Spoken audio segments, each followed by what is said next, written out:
Comment gagner de l'argent avec le drone au Québec? Si c'est ça la question que tu te poses, ben, tu es au bon endroit, tu es sur la bonne vidéo. L'objectif de la journée aujourd'hui, l'objectif de la vidéo, ça va être de passer à travers les étapes ensemble qui vont pouvoir nous amener du niveau hobby, amateur, au niveau professionnel. Le drone, c'est un beau domaine, c'est en croissance, il y a beaucoup d'opportunités, il y a beaucoup d'entreprises qui cherchent ou qui engagent des pilotes de drones.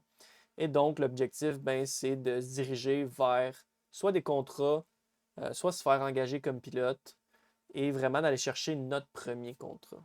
Donc, ça va être assez high level. Ce ne sera pas une vidéo qui va être super longue, mais ça va être très concis et rempli d'informations utiles que tu vas pouvoir utiliser par la suite et appliquer dans ta propre carrière de pilote de drone. Pour ceux qui veulent plus d'informations, qui veulent aller plus loin ou même plus vite, je t'invite à cliquer le lien dans la description. Ça t'amène vers une formation qui est gratuite, qui est offerte par nous, puis qui va vraiment aller plus en détail dans le sujet, qui t'amène de A à Z. Donc, tu n'as pas de drone, tu n'as pas d'entreprise, rien, jusqu'à ton premier contrat de drone. Donc, commençons sans plus tarder. Donc, je vais me présenter. Moi, c'est Félix Brault, président fondateur de la compagnie Tréo. J'ai été plusieurs années dans le domaine de la production visuelle. J'ai été réalisateur pour des vidéoclips. J'ai travaillé sur différents projets vidéo, photos, dans différents domaines. J'ai aussi eu des entreprises dans le passé. Là, j'ai eu ma première entreprise à l'âge de 19 ans que j'ai vendue à l'âge de 23 ans. Pourquoi je dis ça? C'est parce que ça m'a énormément aidé quand j'ai démarré l'entreprise de drone il y a quelques années, quand j'ai démarré Tréo.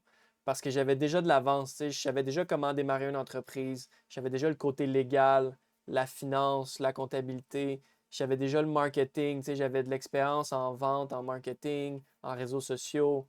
Ensuite, j'avais de l'expérience aussi dans tout ce qui est caméra. Donc, la prise de photos, la vidéo, faire des beaux plans, le montage vidéo. Donc, toutes ces connaissances-là, ces compétences-là que j'ai acquises avant de démarrer Tréo, ben, m'ont énormément aidé et ont aussi aidé Tréo à avoir une croissance très rapide durant les premières années de l'entreprise. Donc, si jamais ça vous intéresse, voici le site web de Tréo, treodrone.com. Vous pourrez en découvrir un petit peu plus sur l'entreprise, qu'est-ce qu'on fait, nos différents services et voir notre portfolio. Au menu, dans la vidéo d'aujourd'hui, on va aborder 3 points. Encore une fois, je vous le rappelle, l'objectif numéro 1, c'est d'aller chercher votre premier contrat, d'aller chercher le premier client de drone. Une fois qu'on a notre premier contrat, qu'on se fait payer pour nos services de drone, il y a comme quelque chose de magique qui arrive. C'est dur à expliquer, mais il y a un sentiment à l'intérieur qui fait OK, je me suis fait payer, je suis capable de faire de l'argent avec ce service-là. C'est plus juste un hobby. Le drone, c'est plus juste un jouet, c'est un outil pour gagner de l'argent, gagner ma vie et créer une entreprise. Donc, l'objectif, c'est ça, c'est de vous amener à ce moment d'épiphanie, si on pourrait dire, le moment que ça fait wow, OK, j'ai eu mon premier contrat. Donc, l'objectif va être approché en 3 points. Premièrement, le côté légal et business. Donc, comment bien démarrer, bâtir les fondations, comment bien se lancer. Le point numéro 2, ça va être plus le côté technique et production. Qu'est-ce que je veux dire par là? C'est que pour aller chercher notre premier contrat de drone, la plupart du temps, le plus rapide et le plus efficace, c'est avec la photo vidéo. Il y a énormément de demandes, puis il y en a de toutes les sortes, de toutes les couleurs, des clients qui sont prêts à payer toutes sortes de montants d'argent. Et donc, on va pouvoir se positionner rapidement dans un marché qui est en demande, qui est en croissance. Le troisième point, c'est le marketing et les clients. Donc, décrocher son premier contrat.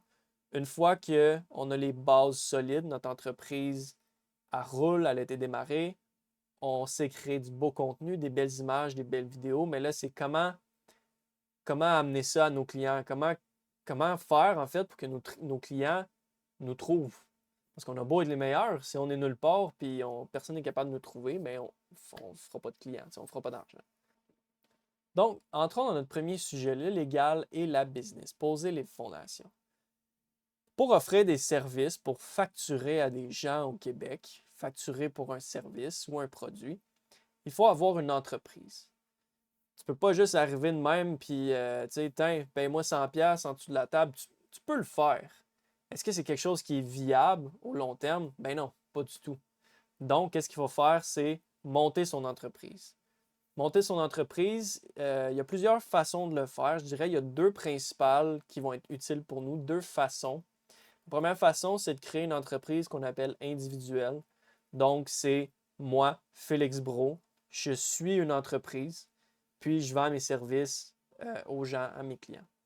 Ensuite, la deuxième façon, c'est de créer une corporation, une société.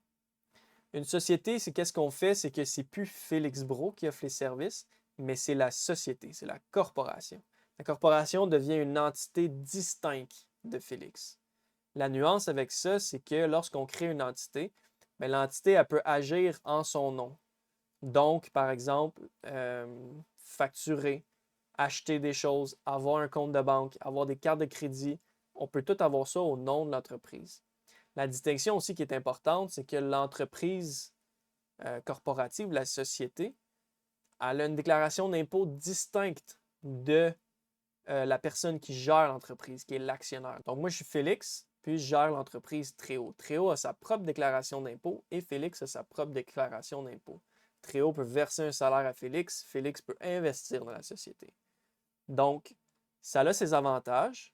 C'est un petit peu plus compliqué que de créer une entreprise individuelle parce que ça demande plus de paperasse, ça demande souvent des comptables, c'est plus cher aussi. Donc, tout dépendant du budget, ça va être une des deux options. Si le budget est limité, je recommande de commencer avec l'entreprise individuelle.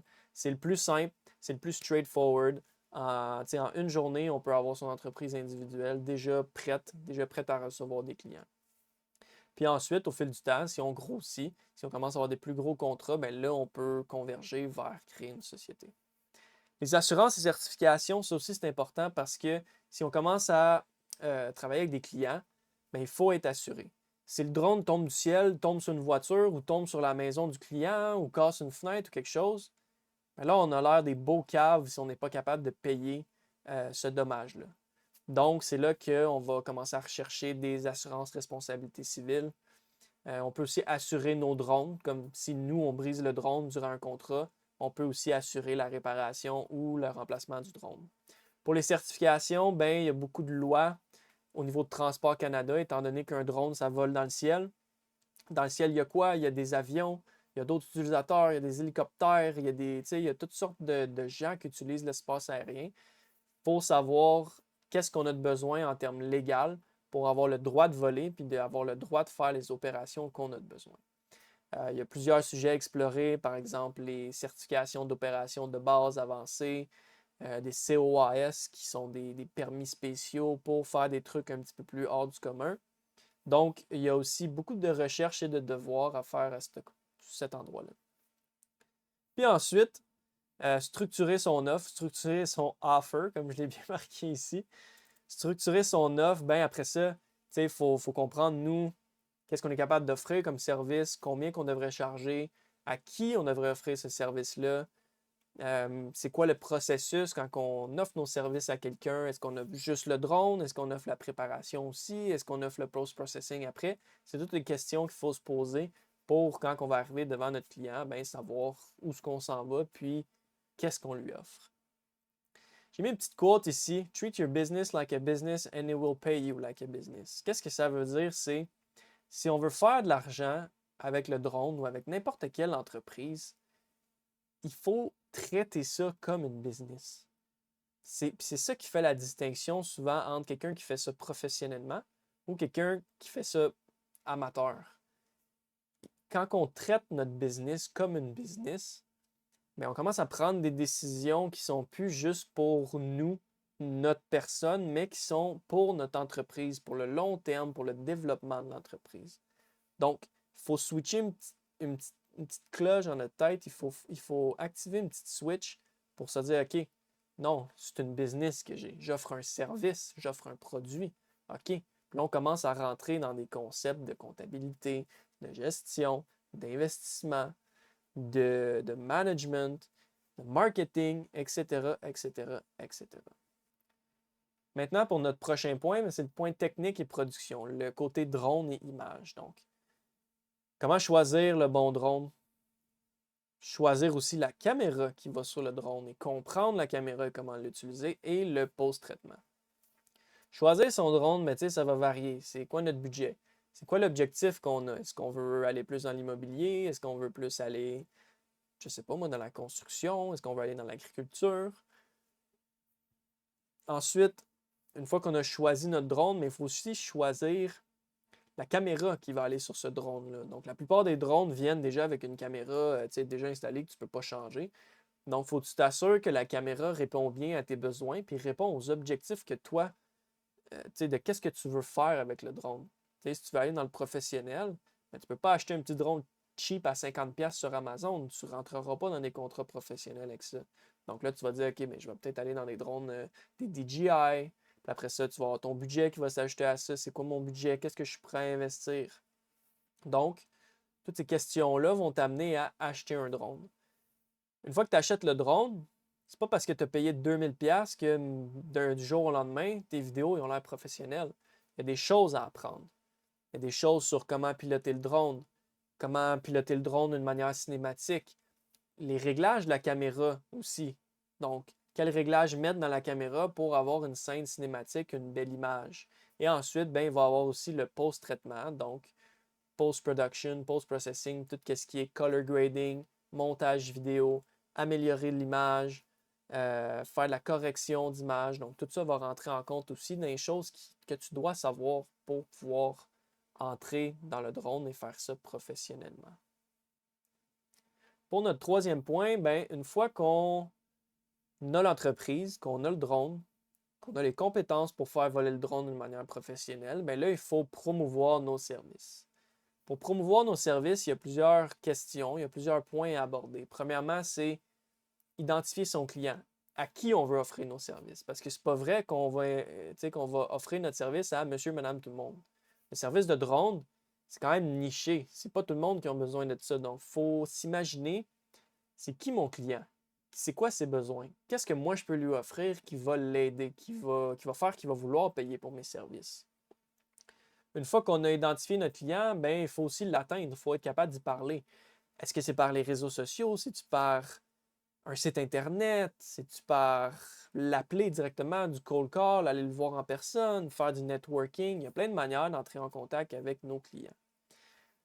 Une fois qu'on a mis ces stratégies-là en place, ben là, ça va être de générer ses premiers leads. Donc, des gens qui vont commencer à s'intéresser à ce qu'on fait, des gens avec qui on va discuter, des potentiels clients, commencer à se bâtir une petite base de données de leads. Un lead, c'est quoi? Ben, c'est quelqu'un qui peut potentiellement devenir notre client. C'est aussi simple que ça. Donc, ça peut être des gens à qui on a parlé ou des gens qu'on n'a pas encore parlé, des gens qu'on croit qui pourraient être intéressés dans nos services. Et ensuite, le dernier point, ben, une fois qu'on connaît notre client, qu'on a des moyens pour communiquer avec notre client, puis qu'on est capable de générer des leads, ben là, c'est aussi de travailler notre offre, travailler notre service, travailler notre portfolio aussi, montrer ce qu'on est capable de faire pour que ces gens-là se disent, OK, moi j'ai besoin d'un service de drone, je connais ce gars-là, je connais Félix, je connais Tréo, puis je vois qu'ils font de la bonne qualité, je vais aller leur envoyer un message, je vais les appeler pour avoir de l'information sur le service. Donc, c'est là que c'est important d'avoir développé notre offre comme il faut pour que quand on reçoit un appel, bien, on sait quoi dire au client, on sait quoi lui offrir, quoi lui proposer, quel prix lui offrir aussi. Au début même, comme j'ai marqué là, offre, service gratuit, il ne faut pas avoir peur d'offrir notre service gratuitement. Pourquoi? Parce que ça bâtit notre portfolio, ça bâtit notre crédibilité, puis ça nous donne l'expérience aussi. Donc, la première fois que tu vas aller sur un contrat, c'est sûr que tu vas être stressé, tu vas être nerveux, tu vas vouloir performer, faire ça comme il faut. Donc, si tu l'as déjà fait dans le passé, même si c'était des contrats gratuits, bien, la première fois que tu vas aller sur un contrat payant, tu vas déjà avoir plus de confiance en toi, tu vas connaître ton processus, tes manières de travailler. Puis ça va juste paraître, la confiance que tu vas avoir. Donc, ça fait le tour. L'objectif d'aujourd'hui, c'était pas de faire une vidéo super longue, mais c'était de couvrir tout ce que tu avais de besoin, étape par étape, pour pouvoir te lancer et aller chercher ton premier client. Si tu veux plus d'informations sur ce qu'on a discuté, plus de trucs, aller plus en détail sur les sujets pour pouvoir te rendre plus rapidement à ton objectif de faire des clients avec le drone, je te recommande de scanner le code QR ici. Le lien est aussi dans la description. On a une formation, nous, qui est gratuite, que tu peux assister, que tu peux prendre. Puis, ça va vraiment t'amener de A à Z du tout début, pas d'entreprise, pas de drone, rien, jusqu'à ton premier client de drone. Donc, je te montre ici, ça a l'air de quoi? Du hobby au pro avec le drone. Donc, tu peux suivre toutes les leçons qui sont toutes ici. C'est toutes des vidéos qui vont te permettre d'aller en chercher plus. Puis, c'est exactement ce qu'on vient de discuter. Donc, le côté légal, on va plus en détail dans comment monter son entreprise, les différentes assurances et certifications, structurer son offre, choisir le bon drone, etc. On va vraiment plus en détail dans les sujets qu'on a discutés. Donc, si ça t'intéresse, le lien est en description. Tu peux aussi scanner le code QR qui est là.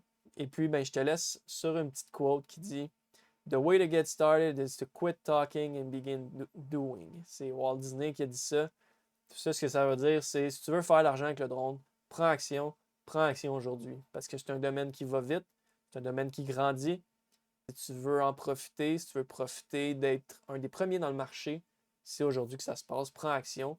Donc, n'hésite pas à m'écrire, n'hésite pas à me poser des questions, demander plus d'informations, puis va prendre la formation, ça va vraiment t'aider à aller plus vite. J'espère que la vidéo t'a aidé, j'espère que c'est des bons trucs que tu vas pouvoir appliquer, puis ben, je te souhaite bon succès, je te souhaite plein de contrats, puis surtout de t'amuser dans le domaine du drone. Merci, ciao.